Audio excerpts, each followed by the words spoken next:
Ben, je pense que c'est ça le challenge du festival et c'est la beauté du festival. Quelque part, tous les artistes en tête d'affiche se partagent le public.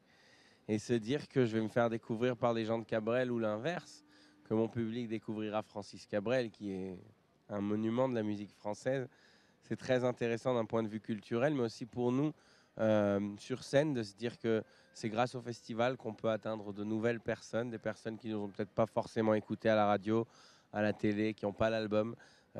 C'est génial, c'est une vraie plateforme, il faut savoir en profiter au mieux. Il faut savoir se dire aussi que on n'est pas devant un public conquis, donc peut-être donner un petit peu plus. Et ça fait déjà quelques semaines qu'on est sur les routes dans le cadre des festivals. J'ai l'impression qu'à chaque fois, ce challenge est plutôt positivement relevé. Et j'espère que ce soir, ce sera le cas aussi. Vous venez de le dire, hein, ça fait un petit moment là que vous êtes en tournée. Vous adaptez hein, un petit peu le show en fonction des endroits où vous êtes? Absolument, là, cette liste évolue. Le plus souvent par rapport à des contraintes horaires, si on nous dit qu'une fois on doit jouer 1h10 ou 1h20 ou 1h ou 1h40. Donc ça, c'est le premier paramètre qui va définir. Mais souvent par rapport à des guests qui sont dans certaines villes où on arrive ou tout simplement pour une envie d'apporter un peu plus de soleil ou une envie d'apporter plus de romantisme. C'est ça qui est bien et je pense que j'avais pas ce privilège dans la tournée précédente, étant donné que j'avais qu'un seul album. Maintenant, avec 2 disques, il y a ce luxe-là qu'on peut s'offrir de sélectionner les morceaux qui nous intéressent le plus et qui sont les plus adaptés au concert spécifique qu'on est en train de faire. Alors au public briviste, qui est plus qu'ailleurs, un peu plus féminin qu'ailleurs, qu'est-ce que vous avez envie de leur apporter? Du romantisme? Je sais pas, mais dire féminin romantisme, c'est peut-être un peu cliché, il y en aura, mais je vais surtout les faire danser et essayer de faire prolonger les heures de soleil, même la nuit tombée. Alors on a eu Orelsan hier soir avec des écrans géants, on aura aussi Chaka Ponk demain soir, pareil avec une scénographie très importante. J'ai lu et vu quelque part que vous étiez arrivé une fois en dameuse, il me semble, dans un concert quelque part Oui, à la montagne. Ce soir, vous avez prévu quelque chose de particulier pour la Cité Gaillarde? de particulier pour la Cité Gaillarde, non. Mais ce qui est de particulier, c'est notre premier concert ici. Et je pense que de par ces ingrédients-là, le fait de se découvrir mutuellement va forcément créer quelque chose de magique et de suspendu spécifique à ce soir.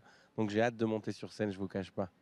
Alors juste, je voulais revenir vraiment brièvement sur votre parcours. Qu'est-ce qui fait qu'après tout un parcours d'études de dentiste, tout d'un coup on se dit stop, j'arrête et je passe à la chanson? Alors, c'est vrai que le résultat de ma vie, de là où je suis arrivé aujourd'hui, est totalement inattendu et pas du tout calculé depuis le départ. J'étais censé soigner des caries aujourd'hui et je me suis jamais dit stop, j'arrête et je passe à la musique. Enfin, en tout cas pas au départ. Ça a été un petit amusement qui s'appelait The Voice, qui m'a vu poster des vidéos sur Internet. Et je pense que The Voice m'a permis de croire en moi un petit peu plus. Puis à la sortie de The Voice, on a fait une tournée, ça m'a fait découvrir la scène. Là, ça devenait encore plus intéressant. Puis je me suis mis à écrire des chansons et j'ai fait un premier album. Et là, l'Eurovision arrive, donc je propose une des chansons de mon premier album pour aller représenter la France. Et les choses ensuite se sont enchaînées. Je pense que jusqu'à présent, je suis incapable de dire que j'ai 100% pris conscience que ça m'arrive. Il y a toujours une part de rêve qui me semble peut-être pincez-moi, dites-moi que c'est vraiment le cas. Mais j'essaie de tout donner. Et je fais en sorte que mon entourage donne tout aussi avec moi dans cette aventure pour qu'on puisse maintenir la place qu'on a réussi à atteindre et que ça dure le plus longtemps possible, étant donné qu'on est conscient de la chance qu'on a. Bon, ça vous manque pas de pas arracher dedans? Non, ça me manque pas plus que ça, sincèrement. Ce qui me manque, c'est peut-être de voir un peu plus souvent ma famille, parce que ça, c'est clairement le prix à payer quand on est sur les routes. Mais je me dis qu'il y aura certainement un moment de trêve où on va se retrouver, où j'aurai plus de temps à passer avec eux et peut-être à repenser à la suite de manière posée et tranquille.